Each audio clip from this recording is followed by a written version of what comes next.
Greetings and welcome to another edition of Birdview tutorials and feature enhancements. Welcome everyone to this three-part series on getting started in Birdview.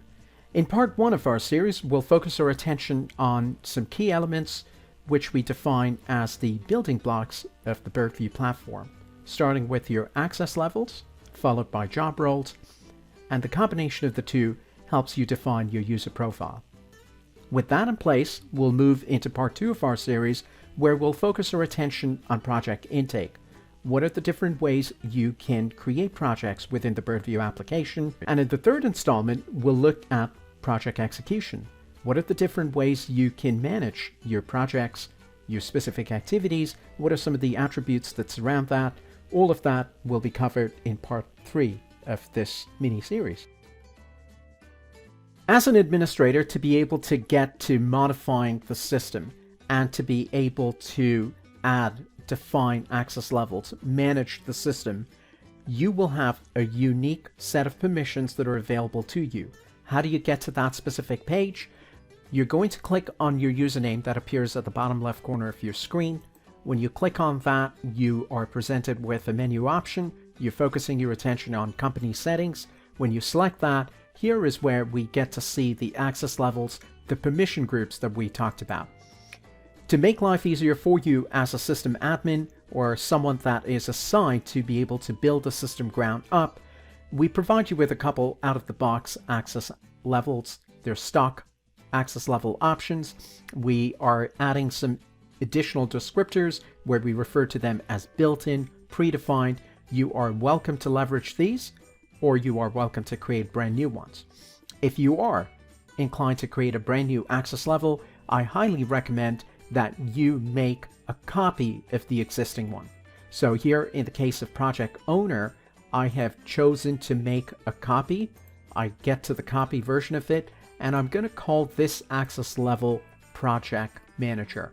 And I'm going to tweak these permissions and assign them to specific individuals in the organization that best describes the project manager role.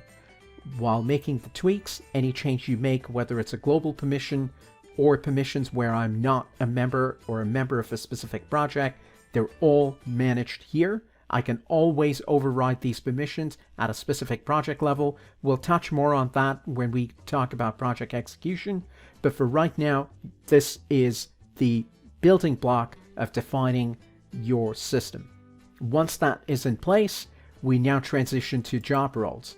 Job roles in most instances can be the job title, but when we talk about projects, they are unique to the role the specific resource is going to represent on that project. We're a marketing firm. In here, we require someone who is going to play the role of a content creator on our projects. So we call that a job role. We provide you with a couple out-of-the-box options, but in most instances, you're going to be creating custom ones. So we've got a custom role created here, content creator. We've added some skill sets. So quite often, the job role will come with unique skill sets. You'll see how these skills come in handy a little bit later. We can provide the system with some adequate information or out-of-the-box information about what you consider their bill rate to be as a business, and what is the internal rate. What does it cost you and your organization whenever a resource that is a content creator is assigned to work? What is that cost factor? That's the internal rate. All of this information can be overwritten when we get to users. Your users are essentially the end users that are going to be using the application. Here, we can combine the information that we've set up in the access level and the job role. So we're going to pull up a user called John Doe. John Doe was just added to the system. We've assigned him an access level. Each user will and should have a unique email address. That's the unique identifier. So that's really important. We then assign them a default job role. In this instance, the role of a content creator. John happens to be part of a specific team. So when we are assigning work to specific resources in the application, we can assign them to a team. If John's not part of any team, you don't have to apply any of those references here. Skill, what skill does John bring to the table? These are the skills that can be appended and added to. In this instance, John brings the Photoshop skill He's a master at that, so that's the information there. The bill rate for John is unique. Although the content creator typically is 120, in this instance we're applying an override, and for John it's 200. So this is where that information is stored. And again, John with the unique skill sets, the internal rate or the cost rate for John is unique. It's not 60, it is 75. And then to wrap up the user configuration, we add a personal schedule. What is John's availability whenever John's going to be assigned to work? So Monday through Friday, 8 hours of the day.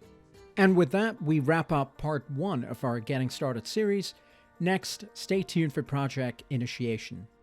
We hope you're able to leverage this great new functionality. As always, please continue to share your suggestions or feedback by emailing us at success@birdviewpsa.com. Thank you.